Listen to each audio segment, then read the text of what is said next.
Hey everybody! Today we are going to learn how to use the Quick Selection tool in Photoshop to quickly select objects with clean edges. First, open your image in Photoshop. Look at the left toolbar. Click the Quick Selection tool. It looks like a brush with a dotted circle.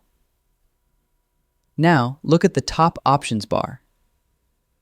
Adjust the brush size. Use a larger brush for big areas. Use a smaller brush near edges. Next, click and drag over the object you want to select. Photoshop automatically detects edges as you paint. If too much is selected, hold Alt and drag to remove areas.